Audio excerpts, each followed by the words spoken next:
Howdy, this is Professor Earth, and I'm here in Nandi on the island of Fiji in the South Pacific. I've just been out on a grand cruise with National Geographic Lindblad. We went from the Solomon Islands to Vanuatu. From Vanuatu, we went on to the Fiji Islands. Now the cruise has just ended today. But something else was going on while we were cruising the South Pacific. We're out here in paradise cruising around. And that was Pacific Palisades caught on fire.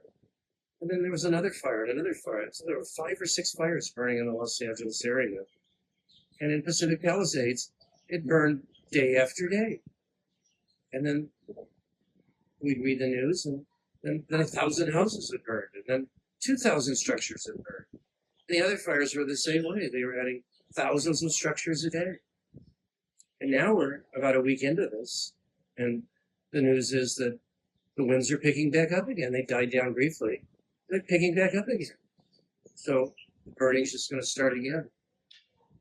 Well, this is not a good thing, to say the least.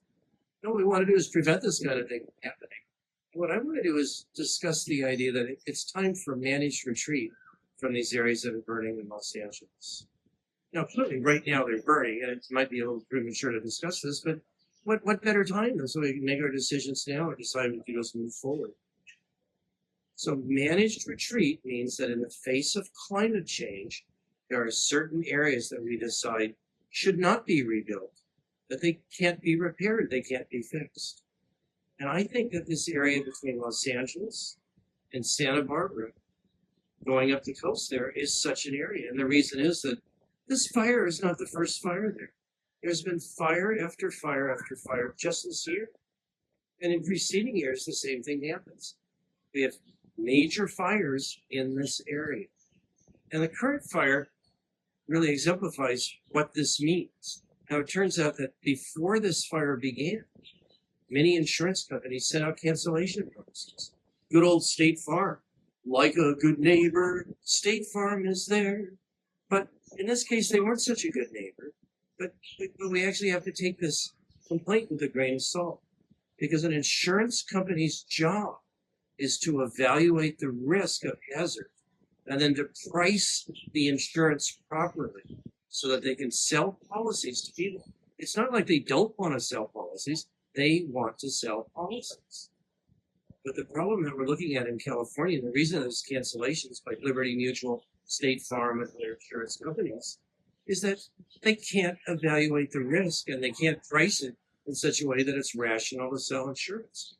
It doesn't help that California has largely socialized their insurance industry such that we have government agencies controlling the amount that they can charge. And if they can't charge enough to make it rational for them to be there, they'll just exit the market. And that's effectively what's happening. Now, that's a terrible thing, but let's look at what this means going forward. Let's take all these areas that just burned. Do you think that the price of insurance is going to go down in these areas in the future? Well, that's crazy. You know, the definition of insanity is doing the same thing over and over again and expecting a different result. What we're looking at here are a set of major fires, and it's exactly what the insurance companies were worried about. That means that before they'll come in and insure any new construction in the areas that are burned, they're going to have to be darn certain that they can get rates commensurate with the risk that they're taking on. And the risk they're taking on is enormous. How often do these areas burn in? Let's say in Pacific Palisades, we rebuild. How long will it be until we have, just as we had this year, a very wet season followed by an extremely dry season? So we get a lot of grass growing. There's a lot of material there that can't burn. And then we have serious drought, so it will burn. If there's any kind of spark or any kind of disturbance, it's gonna burn. How long will that be? Will it be a year, 2 years, 5 years, 10 years? Let's say it's 10 years till it happens again. That means that you might have another collection of billions of dollars of very expensive properties in these areas that would all be subject to destruction again in a subsequent large wildfire. Well, how much insurance would you have to pay for that? Would you have to set the premiums at 1/10 of the market value of the house per year? Well, if you do the math, actually you do. If they're going to burn every 10 years, then you have to charge 1/10 of the house value, or even a little bit more, because it might burn after 7 years or 5 years or 3 years. So you can't charge just 1/10 of the house value. You'd have to charge maybe 1/4 of the house value every year to be certain that they were indemnified themselves and protected against the risk. Well, that's clearly impossible. And so what that means is that people trying to build in these areas will probably not be able to get private commercial insurance because they'd be nuts to try to sell it. They're not going to sell it to people. They're already backing out of it. And the risk is now proven and is shown to be worse than even these insurance companies thought. Well, you can't get a mortgage without the property being insured. You can't get a construction loan without the property being insured. So essentially, the insurance companies are saying you cannot rebuild in these areas. And it's a pretty clear message. Now, again, people might think the insurance companies are very evil for doing this, but I have to say, as a climate scientist, when I was going to climate conferences or to sessions on climate change at the American Geophysical Union or at various meetings in Europe, originally I was surprised because some of the major presenters at the climate change meetings were the insurance companies. And I'm talking 10 years ago, 20 years ago. They were very aware that changing the climate changes the equation for their risk. Already this year in 2025, insurance companies have made it very goddamn clear that they cannot offer insurance to houses in these areas of the Pacific Palisades and other areas of Los Angeles.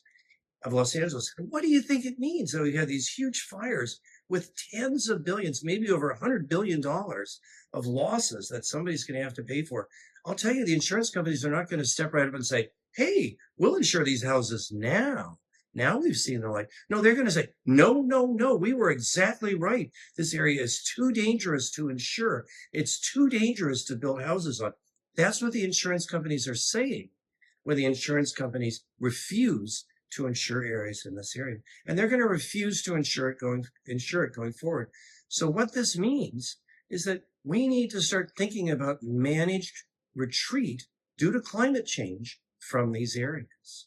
Now, of course, there's a lot of talk that we could build special houses or we could do a better job in our government, perhaps, of having fire hydrants that work and reservoirs that are full of water. And sure, you can do that. But is that going to be enough to make the insurance companies go, oh, well, now it's okay and we'll insure everything there? I don't think so, because it's very intrinsic to global warming that we're getting drier and drier, seasons, drier and drier extended periods in the Los Angeles area. We've just gone through 4 months without a drop of rain, and this is the rainy season. So what we're looking at is climate change that's driving things in a direction that are more favorable for brush fires, grass fires, and very destructive fires in those areas. And that's why we have to talk about managed retreat. Managed retreat means that we acknowledge reality, we acknowledge climate change, acknowledge that not only is this stuff happening now, and it's horrible, it's gonna get worse. The droughts are gonna get longer, the temperatures are gonna get hotter, the winds are gonna get stronger, and the fires are gonna be bigger in the future, because that's the direction that global warming is taking us. Now, global warming is a very slow process. You might warm up 1/100th of a degree or, maybe even 1/10th of a degree a year. It doesn't sound like very much. But what we're seeing is that global warming is driving massive changes in climatic responses, things like wind speed, drought, things like heat and temperature and fire intensity. And that's why I've started talking about climate enshittification instead of global warming. Because, yeah, sure, we're having global warming a little bit here and there. But as Elon Musk says, oh, yeah, there's a little bit, but it's very slow. Sure, global warming's slow, but that's not the problem anymore. The problem is the climate enshittification. The climate enshittification is what's creating these forest fires. The fact that we're having extended periods without rainfall, extended periods of drought, high winds, high temperatures, that makes everything into a tinderbox. And if we just happen to have houses in that area, well, the tinderbox is going to go off anyway. So we're not going to be able to rebuild in these areas because of insurance companies. We might as well acknowledge that fact and say, okay, if we can't safely build in these areas and build economically and insure these properties and have some hope that they'll survive for reasonable lengths of time, then we need to retreat. We need to pull back from these areas of Pacific Palisades, and other areas along this area north of Los Angeles where the fire danger is so great, and it happens over and over again, that you simply can't economically insure it, which means you can't economically have mortgages, you can't economically build it, and you can't economically live there. The time has come for climate retreat, managed retreat from these areas of Pacific Palisades. Okay, have a great day.